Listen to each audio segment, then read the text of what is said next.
Hello दोस्तों। तो neuromuscular junction को कंटिन्यू करते हुए हम आज इस टॉपिक को पढ़ रहे हैं जो कि है हमारा एजेंट्स अफेक्टिंग न्यूरोमस्कुलर जंक्शन। ये बहुत ही इंपॉर्टेंट टॉपिक है, ये आपको समझना होगा। इसके लिए आपको न्यूरोमस्कुलर जंक्शन के बारे में पता होना ज़रूरी है। तो पहले आप न्यूरोमस्कुलर जंक्शन की वीडियो ज़रूर देख लीजिएगा। तो चलिए शुरू करते हैं। तो सबसे पहला फैक्टर जो है हमारे पास वो है बॉट्यूलिनम टॉक्सिन। अब ये क्या होता है? ये एक बॉट्यूलिज्म एक तरीके की कंडीशन होती है जो कि हमारे पास क्लॉस्ट्रीडियम बॉट्यूलिनम, ये एक बैक्टीरिया होता है हमारे पास जो कि रिलीज करता है, वो होता है बॉट्यूलिनम टॉक्सिन। ये बॉट्यूलिनम टॉक्सिन क्या करता है वो हम देखते हैं, लेकिन सबसे पहले ये मतलब आता कैसे है हमारी बॉडी में। तो ये आ सकता है फूड पॉइजनिंग के थ्रू, और भी बहुत सारे रूट्स होते हैं, लेकिन मोस्ट कॉमन जो होता है वो होता है फूड पॉइजनिंग। तो ये उसके थ्रू क्या करेगा, बैक्टीरिया हमारे बॉडी के अंदर आ जाएगा और फिर क्या रिलीज करेगा, बॉट्यूलिनम टॉक्सिन। ठीक है, तो बॉट्यूलिनम टॉक्सिन की वजह से जो जो सिम्टम्स आते हैं उनको हम क्या बोलते हैं, बॉट्यूलिज्म। तो हम देखते हैं कि बॉट्यूलिनम टॉक्सिन अंदर आके करता क्या है। तो सबसे पहले आप देखिए, it prevents release of acetyl Colin from motor nerve ending. मतलब जो हमारे पास मोटर नर्व एंडिंग था, यहाँ से जो एसिटाइल कोलिन का रिलीज हो रहा था उसको ये मतलब इनहिबिट करता है। ठीक है, तो बोtulinum टॉक्सिन का ये मेजर काम होता है। तो मैंने आपको यहाँ पे एक प्रोसेस बताया था, डोकिंग प्रोसेस। डोकिंग प्रोसेस क्या होता है, ये जो एसिटाइल कोलिन के वेसिकल्स है ये इस मेम्ब्रेन तक पहुँच रहे हैं, इसको हम डोकिंग प्रोसेस। तो अगर ये इनहिबिट हो जाए, मतलब इनके अंदर जो मैंने आपको बताया था साइनेप्टोब्रेविन, सिंटैक्सिन, स्नैप 25, अगर इन प्रोटीन्स में किसी तरीके की दिक्कत आ जाती है तो उसकी वजह से क्या होगा, एसिटाइल कोलिन रिलीज नहीं हो पाएगा। तो ये बॉट्यूलिनम टॉक्सिन वहीं जाके एक्ट करता है और इस एसिटाइल कोलिन को रिलीज नहीं होने देता। ठीक है, तो there will be failure of neuromuscular junction fail हो जाएगा। अगर ये एसिटाइल कोलिन रिलीज नहीं होगा तो मसल में, मान लीजिए ये मसल है, उसमें किसी भी तरीके का एक्शन पोटेंशियल जनरेट नहीं हो पाएगा। उसकी वजह से क्या होगा, मसल कॉन्ट्रैक्ट नहीं कर पाएगी। अगर मसल कंटिन्यूसली रिलैक्स रहेगी तो उस कंडीशन को हम क्या कहते हैं, फ्लैसिड पैरालिसिस। क्या कहते हैं हम, फ्लैसिड पैरालिसिस। तो बॉट्यूलिनम टॉक्सिन क्या करवाता है, फ्लैसिड पैरालिसिस। ये आपको पूरा अच्छे से समझ में आ गया होगा। तो चलिए आगे चलते हैं। दूसरी चीज़ जो है हमारे पास जो इफेक्ट करती है वो है क्यूरारे। क्यूरारे बहुत ही मतलब आप मान लीजिए प्राचीन काल, मतलब पुराने टाइम में क्या होता था, जो साउथ अमेरिकन्स थे, जो वहाँ के ट्राइब्स थी, वो क्या करती थी, मान लीजिए किसी जानवर को उनको बेहोश करना है या फिर उसकी मसल एक्टिविटी को कम करना है ताकि वो भाग ना सके, वो क्या करते थे, अपने जो एरो मतलब जो तीर होता था उसके ऊपर एक पॉइजन लगाते थे। उस पॉइजन का नाम था क्यूरारे। वो क्यूरारे क्या काम करता था, वो curare inhibits transmission at neuromuscular junction. जो न्यूरोमस्कुलर जंक्शन है, अब अभी हमने जो पहले बात करी थी वो था कि एसिटाइल कोलिन रिलीज नहीं हो पा रहा। अब क्या होता है, जो एसिटाइल कोलिन के रिसेप्टर्स होते हैं यहाँ पे, एसिटाइल कोलिन के रिसेप्टर्स, वो इस एसिटाइल कोलिन को नहीं ले पाएंगे। क्यों? क्योंकि जो क्यूरारे है वो जाके इन एसिटाइल कोलिन रिसेप्टर्स को खराब कर देगा। उसकी वजह से भी क्या होगा, जो हमारा न्यूरोमस्कुलर जंक्शन जो मतलब यहाँ पे ट्रांसपोर्ट हो रहा था वो ट्रांसपोर्टेशन नहीं हो पाएगा।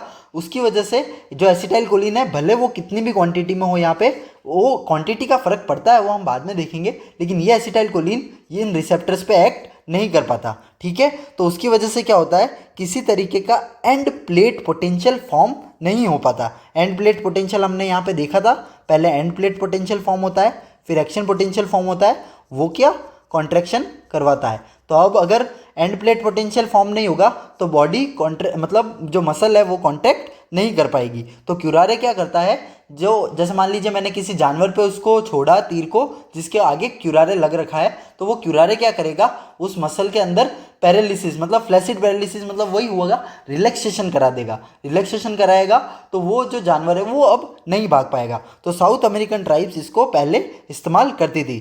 जिस तरीके से हमने क्यूरारे का मोड ऑफ एक्शन देखा, उसी तरीके से एक हमारे पास ड्रग होती है गैलेमाइन, वो भी इसी तरीके से एक्ट करती है। ठीक है, एक बहुत ही इंपॉर्टेंट नोट है कि ये जो होता है रिवर्सिबल कॉम्पिटिटिव बाइंडिंग होती है। अब इसका क्या मतलब है वो आप समझिए। सिंपल सी चीज़ है, मान लीजिए ये जो मेरे पास पर्पल कलर में है, ये है मेरे पास एसिटाइल कोलिन। तो यहाँ से हमारे पास एसिटाइल कोलिन रिलीज हो चुका था आराम से। एसिटाइल कोलिन हमारे पास कहाँ पे था, साइनेप्टिक क्लेफ्ट में, साइनेप्टिक क्लेफ्ट में हमारे पास एसिटाइल कोलिन था, लेकिन इसी ये जो साइनेप्टिक क्लेफ्ट है इसमें मेरे पास एक और चीज़ है, वो है गैलेमाइन या फिर क्यूरारे। तो वो क्या करता है, कॉम्पिटिटिव इनिबिशन, मतलब अगर क्यूरारे ज़्यादा होगा तो वो जाके क्या करेगा, इन रिसेप्टर से बाइंड कर जाएगा और एसिटाइल कोलिन बाइंड नहीं कर पाएगा। तो इसको हम क्या बोलते हैं, कॉम्पिटिटिव इनिबिशन। मतलब एक कंपटीशन के थ्रू वो जो गैलेमाइन या फिर क्यूरारे है वो जाके इन रिसेप्टर से जुड़ गया है। तो आप खुद समझिए, अगर मेरे को इसको रिवर्स करना है, अगर मेरे को मतलब इसका ट्रीटमेंट करना है कि अगर क्यूरारे या फिर गैलेमाइन है अगर न्यूरोमस्कुलर क्लेफ्ट में, साइनेप्टिक क्लेफ्ट में, तो इसको रिवर्स कैसे करूँगा। अगर मैं एसिटाइल कोलिन का नंबर बढ़ा दूँ, अगर बहुत सारे एसिटाइल कोलिन होंगे, मान लीजिए यहाँ पे बहुत सारे एसिटाइल कोलिन मैं बना देता हूँ, अगर बहुत सारे एसिटाइल कोलिन होंगे तो गैलेमाइन या फिर क्यूरारे कितना भी हो, एसिटाइल कोलिन जाके वहाँ पे बाइंड करेंगे।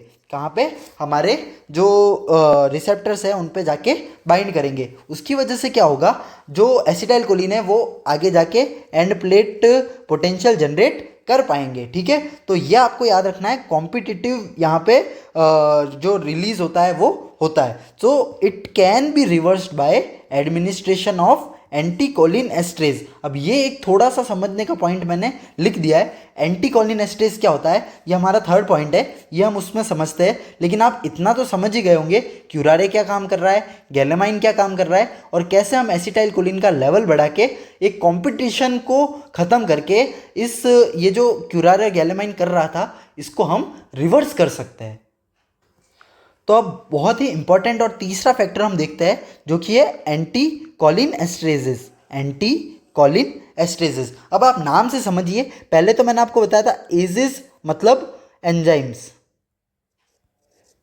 तो हमारे पास जो एसिटाइल कोलिन एस्ट्रेज एंजाइम था उसको हमने क्या किया, एंटी, एंटी मतलब अपोजिट, तो ऐसी चीज़ दे दी जिससे कि ये जो एसिटाइल कोलिन एस्ट्रेज है वो ब्लॉक हो जाएंगे। अब आप समझिए, एसिटाइल कोलिन एस्ट्रेज क्या कर रहे थे, वो क्या कर रहे थे, एसिटाइल कोलिन को डिस्ट्रॉय कर रहे थे। अब एसिटाइल कोलिन अगर डिस्ट्रॉय नहीं होगा तो उससे क्या होगा, एसिटाइल कोलिन का लेवल यहाँ पे बढ़ जाएगा। ये एसिटाइल कोलिन एस्ट्रेज क्या कर रहे थे, ये है हमारे पास एसिटाइल कोलिन एस्ट्रेज, वो इस एसिटाइल कोलिन को मान लीजिए यहाँ पे ख़त्म कर रहे थे, यहाँ पे मार रहे थे। लेकिन अब ये एसिटाइल कोलिन एस्ट्रेज का हमने एंटी, ये क्या चीज़ें होती है वो मैं आपको बताऊंगा, लेकिन एंटी कोलिन एस्ट्रेज दे दिया है। उसकी वजह से क्या होगा, no destruction of acetyl choline. और अगर एसिटाइल कोलिन डिस्ट्रक्ट नहीं होंगे तो यहाँ पे बहुत ज़्यादा अमाउंट में एसिटाइल कोलिन बढ़ जाएगा, तो there will be increase in acetyl choline. इसलिए मैंने पिछले वाली स्लाइड में देखा था कि यहाँ पे मैंने लिखा था administration of anticholinesterase, मतलब अगर मैं यहाँ पे एंटी कोलिन एस्ट्रेज बढ़ा दूंगा, मतलब दे दूंगा, उससे क्या होगा, एसिटाइल कोलिन का लेवल बढ़ जाएगा। अब अगर एसिटाइल कोलिन का लेवल बढ़ जाएगा तो वो आराम से क्या करेंगे, इन रिसेप्टर से बाइंड हो पाएंगे। तो यहाँ पे आप इस लाइन का मतलब समझ गए होंगे।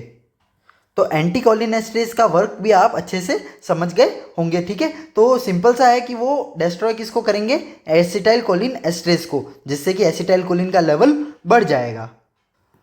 तो कौन कौन से एंटी कोलिन एस्ट्रेज हमारे पास होते हैं, तो ये दो तरीके के होते हैं, एक तो होता है रिवर्सिबल और एक होता है इरिवर्सिबल। इसका क्या मतलब है, जो रिवर्सिबल है वो एसिटाइल कोलिन एस्ट्रेज, इसको रिवर्सिबल बाइंडिंग, मतलब रिवर्सिबल मतलब ये जाएगा और बाद में हट भी जाएगा। लेकिन एक है हमारे पास इरिवर्सिबल, जो कि क्या करेगा, इस एसिटाइल कोलिन एस्ट्रेज को पूरी तरीके से डिस्ट्रॉय कर देगा, जिसकी वजह से एसिटाइल कोलिन कंटिन्यूसली रिलीज होता रहेगा। ठीक है, तो हमारे पास दो ग्रुप है, रिवर्सिबल और इरिवर्सिबल। रिवर्सिबल में हमारे पास टर्सरी कंपाउंड्स होते हैं और क्वाटरनरी कंपाउंड्स होते हैं। ठीक है, तो टर्सरी कंपाउंड्स जो होते हैं वो हमारे पास फाइसोस्टिजमिन, आपको वर्ड नाम याद रखना है, और एक होता है हमारे पास नियोस्टिजमिन और पाइरिडोस्टिजमिन। ये जो होता है हमारे पास रिवर्सिबल एंटी कोलिन एस्ट्रेज होता है। ये नाम आपको याद करने ही पड़ेंगे, दो तीन ड्रग्स के नाम है, ये हम वापस जो हमारा माइस्थीनिया ग्रेविस वाला टॉपिक है उसमें भी देखेंगे, क्योंकि ये ड्रग ऑफ चॉइसेस है हमारे पास माइस्थीनिया ग्रेविस के लिए। ठीक है, वहीं हम इरिवर्सिबल में देखें तो इरिवर्सिबल में क्या होता है, हमारे पास कार्बामेट्स और ऑर्गेनोफॉस्फेट्स, ये दो ग्रुप्स होते हैं जो कि क्या करते हैं, टोटली इस एसिटाइल कोलिन एस्ट्रेज को पूरी तरीके से खराब कर देते हैं और एसिटाइल कोलिन का लेवल जो न्यूरोमस्कुलर क्लेफ्ट है उसमें बढ़ाते हैं। तो इसी के साथ हमने तीनों फैक्टर्स देख लिए हैं जो कि एक न्यूरोमस्कुलर जंक्शन को अफेक्ट करता है। अब अगले वीडियो में हम देखेंगे कि मतलब मेन जो दो बीमारी है हमारे पास, एक तो है माइस्थेनिया ग्रेविस और एक है लैम्बर्ट ईटन सिंड्रोम। इन दोनों के बारे में हम अगले वीडियो में देखेंगे। ये वीडियो आपका देखना इसलिए ज़रूरी है क्योंकि यहाँ पे आपको एंटीकोलिनेस्टेज के बारे में पता होना चाहिए था, क्योंकि माइस्थेनिया ग्रेविस में ये ड्रग ऑफ चॉइस होती है। ठीक है, तो इसी वीडियो को हम यहाँ पे ख़त्म करते हैं। So thank you so much. मैं आशा करता हूँ आपको ये पूरी वीडियो समझ में आई होगी। अगर किसी भी तरीके की कोई कमी लगी हो तो आप ज़रूर कमेंट करके बताइए, हम ज़रूर इम्प्रूव करने की कोशिश करेंगे। अगर आप इसी तरीके से इन वीडियोस को देखते हैं तो आपका ये टॉपिक बहुत ही आसानी से कंप्लीट हो जाएगा। लेकिन एक बात मैं आपको बताता हूँ, आपको सिर्फ इन टॉपिक मतलब सिर्फ मेरी वीडियोज़ पर रिलाई नहीं करना, किसी की भी सिर्फ वीडियोज़ पर रिलाई नहीं करना, आपको साथ में एक बुक तो पढ़नी ही है। फिर आप कोई भी रेफरेंस बुक अपने हिसाब से ले सकते हैं। ठीक है, मैंने इसकी एक वीडियो बना रखी है कौन कौन सी बुक्स होती है, आप ज़रूर उसको देखिए और उसमें से आप चूज़ कर सकते हैं कि आपको कौन सी किताब पढ़नी है। तो चलिए इस वीडियो को यहाँ पे ख़त्म करते हैं। Thank you so much.